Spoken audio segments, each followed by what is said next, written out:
on this cycle, right, we grew almost in tandem perfectly to it, but it was getting to a point at the end there where like, if let's just say the bull market here in crypto lasted 6 more months, I mean, it was getting to the point where like, you know, we were getting like 2,000 plus people into our crypto mindset courses and stuff like that, where it was, if we had 6 more months of the bull market where the prices hit like 100 to 150,000, $250,000 dollar BTC price, it would have been something like 7,000, 8,000 people, because the higher the price, and we're crazy. I mean, and we know we still would have helped everybody, and we would have still provided great value and stuff like that. But the thing is like, you grow to such a point that it's like, wow, that's amazing. It grows crazy, you know. So it's an insane sort of thing with scaling. What you do just blows my mind, right? What? You're so hyper focused on your industry, and you perfected your craft. And I admire guys like you know, Jordan Peterson, and you know, Patrick Bet-David. And I'm just sitting there going, he's a cool dude, man. I met him. Ben Shapiro. Yeah. You know, it's like, dude, how do you? They're like walking encyclopedias. I can't retain. I don't even remember what I ate yesterday. You know what I mean? No, I got you.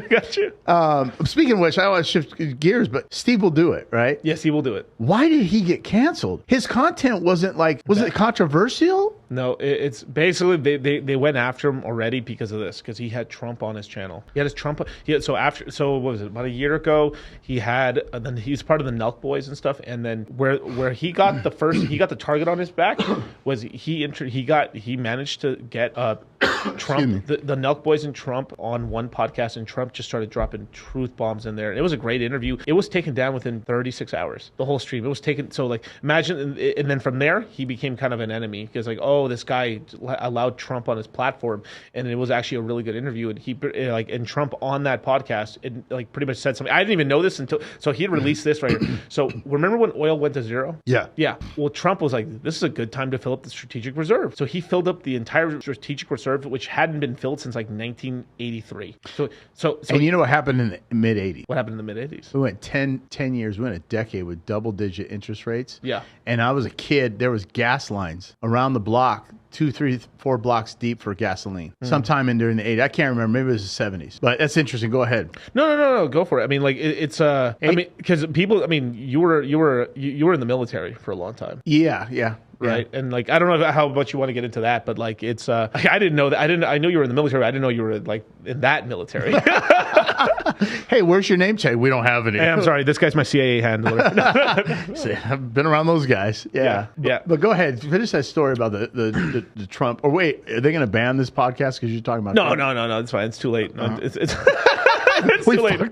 It's too late, you guys. It's over. No. But the thing is, even if they did, I would be able to just start a new channel up. And then the thing is, we've built outside ways to communicate to our people that if we did get to, I mean, I would hate it. I would be pissed off if it did happen to my channel. But we'd be able to like restart again, and people will be able to find my content again. So what do people like Steve will do it? What do they do? Like all his money he was making and he was making millions of dollars a month and spending $1 million a month. So it was because of the Trump thing is really what, like, all right, it was the Trump thing is the reason he had the crosshairs, like, oh, you fucked up, we need to get you on something. And then what he really got kicked off for was he was working with this company called StakeIt, and basically promoting gambling, online gambling, and that's how they got him. And which is kind of like, yeah, I kind of get it. Like I get it.